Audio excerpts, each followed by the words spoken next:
Hey guys, welcome back to the channel. So behind me I got a 2015 Chevy Cruze, and today we're going to be doing spark plugs and a coil pack on it. And before we go ahead and begin, guys, if you guys haven't subscribed to the channel, hit the subscribe button down below. Definitely smash that like button because it helps the channel out. And with that said, let's go ahead and get started on today's repairs. Now before I go ahead and get started on today's video, guys, I do want to kind of advise you guys on what's happening with this car. So we are going to be doing the spark plugs just as a general maintenance, but the car came in here originally because it had a misfire, and upon driving it for a little bit, it would need to get really hot for the car to start acting up. We would have a cylinder misfire on number 4, and what has wound up happening is the coil pack has basically cracked, and it's allowing the spark to flow outward onto the valve cover and ground out. Therefore cylinder number 4 is misfiring.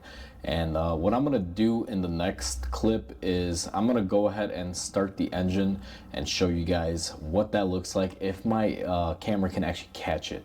But I'm gonna try to show you guys the reason why, because sometimes this can happen on a lot of coil packs and a lot of people can misdiagnose it as being something else. So just thought I'd share that information. Alright guys, so to show you the misfire, we're going to be focusing on this area. I'm sure you guys can hear it going tick tick tick. Now hopefully the camera can get a good view of this, but if you pay attention right there, you guys can see it is clearly misfiring, and every time you hear the little knocking noise or little click, you can somewhat see that there is some spark happening in there. Now it's kind of hit or miss, but you guys can see right there, it happens sometimes but not all the time. So just wanted to give you guys a good idea of what to look for if this issue does happen.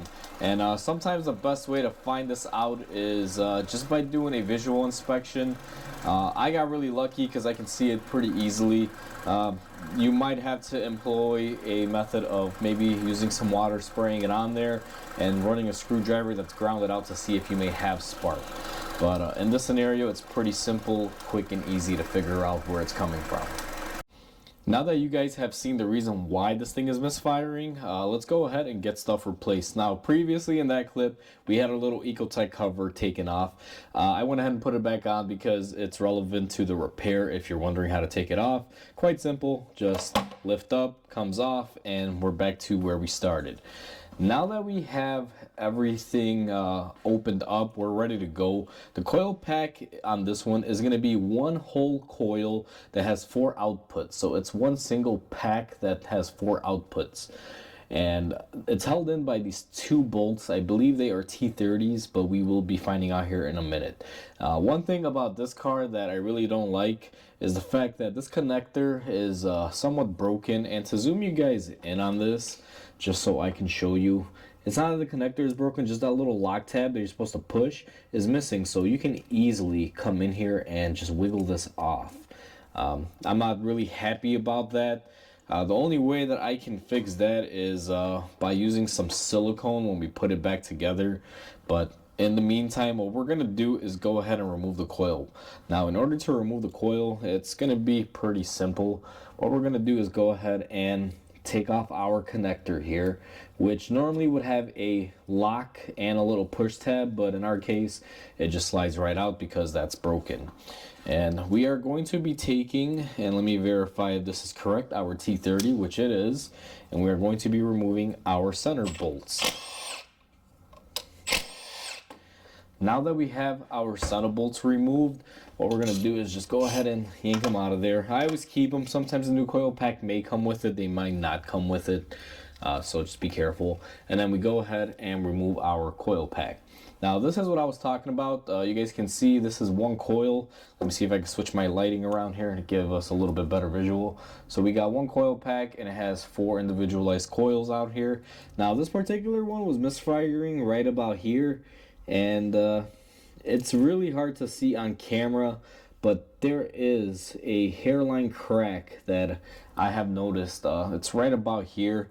It's really hard to pick up, guys. Like, even me looking at it, I'm looking at it at a very hard angle to figure it out where it is. So it's not going to be real easy noticeable just by staring at it. But either way, this coil pack is the cause of everything, and we're going to be replacing it today along with the spark plugs.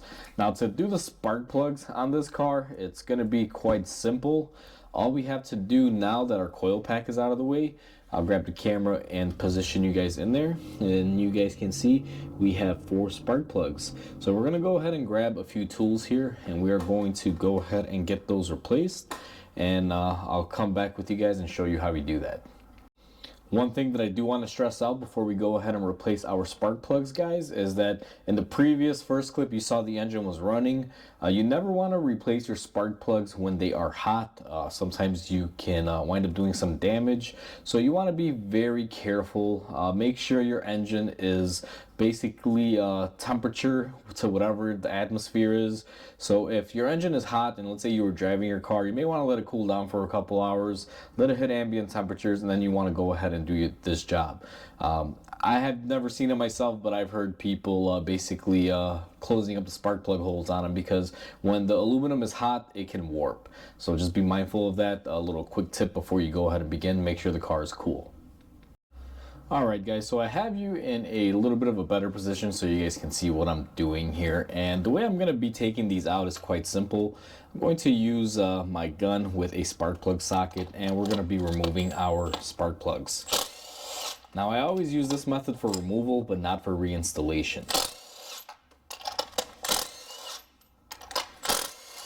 And removing spark plugs is a pretty easy process, guys. It's not really complicated.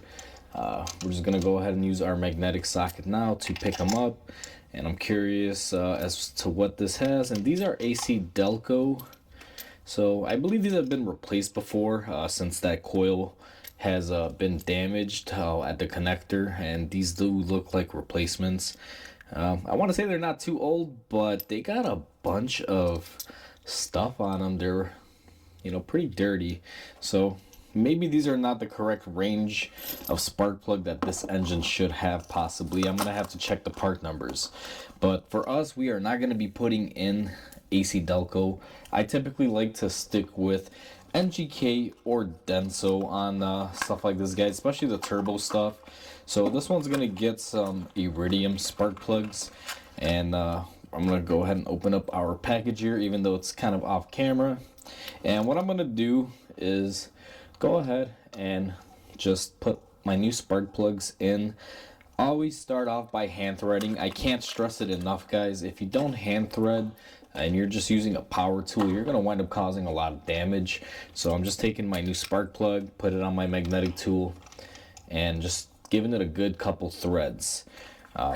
Pretty simple process. If your spark plugs don't thread in easily, you may want to stop and try to see what's going on, because these should be pretty straightforward here. As you guys can see, I'm opening each package as I am putting them in. Actually, you guys can't see it, but I'm sure you can hear it.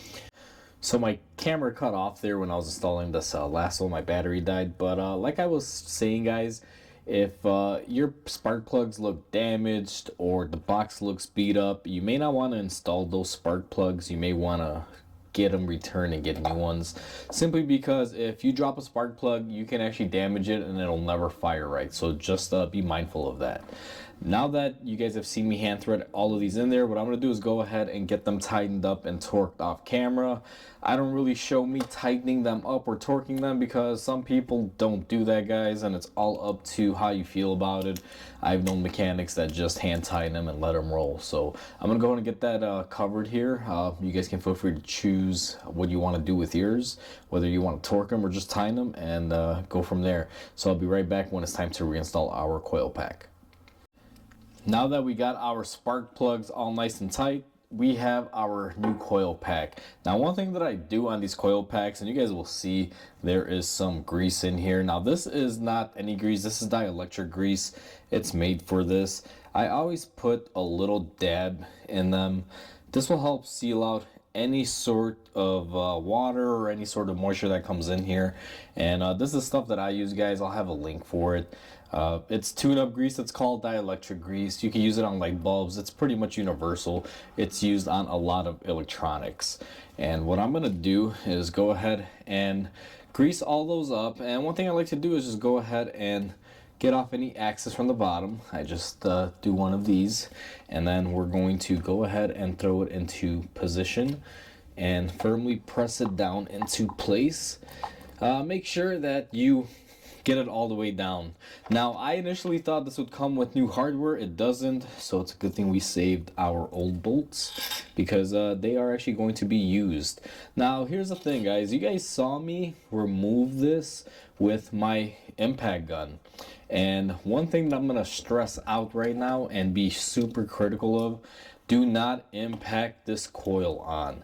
When it comes down to removing these, I like to take them off with a impacting tool, or a power tool, let's say, simply because it just makes life easier. But when it comes to reinstalling them, I like to hand thread them, and it doesn't take that long. And then what I like to do is just take my ratchet and get them tightened up. And you don't gotta go crazy on them, you just want to snug them up. This one, I'm just gonna use my ratchet here to run it all the way down because it must have some dirt in there. It was kind of feeling like it wasn't going. And same thing, guys, once it's on there, just snug it. And one thing that I like to do, if you guys are paying attention, is I got this really long 3/8 ratchet, but I'm actually holding it from the head. It limits my torque, so as long as I can tighten it here with minimal pressure, and that's good, we should be nice and tight and we shouldn't have any issues with it.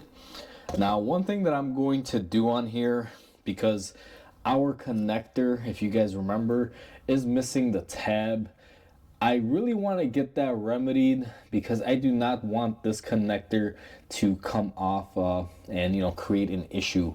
So there's only one way that I know how to do that, and to do that effectively.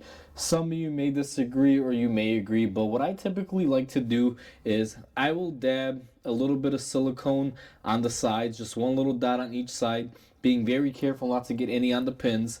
And then I'm going to push in this connector, and what that should do for me is the silicone should go along the sides of the connector and hold it into place after it dries up. And that'll keep this connector from moving and disconnecting while the car is driving or running. That's the best thing you can do with these, aside from swapping out the plug and changing it. I cannot find a pigtail for this. I looked into it because I would much rather replace this, and I would prefer to do it the correct way. But right now, with the limited time that I have on this car is supposed to be going on a road trip here tomorrow, so I gotta do what I gotta do in the time frame that I'm given with what is available to me. So I'm gonna have to do it my way. So I'm gonna go ahead and dab, like I said, guys, just this side and that side. And just to show you guys, I'll zoom you in a little bit here. So what I'm gonna be doing is just putting a little bit of silicone on that lip right there and this lip. And when I push it in, it'll just hold it into place. So I'm going to go ahead and get my silicone gun, do that really quick, and I'll be right back with you guys. So I went ahead and I got my silicone on there, and I just want to show you guys. And again, some of you may bash me for this, but that's kind of what you want. You don't want to get it anywhere near the connectors. I just got it on the sides, and I did put a little bit on the bottom. And then what we're going to do here is very firmly just push it into place. Now I'm gonna let go of the camera so I can make sure that I can push the connector all the way, because I do have a limited amount of time. And just like that, our connector is in place and she is ready to go.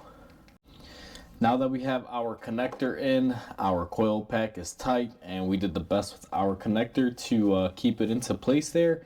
What we're going to do is take our cover, and we are going to go ahead and reinstall this.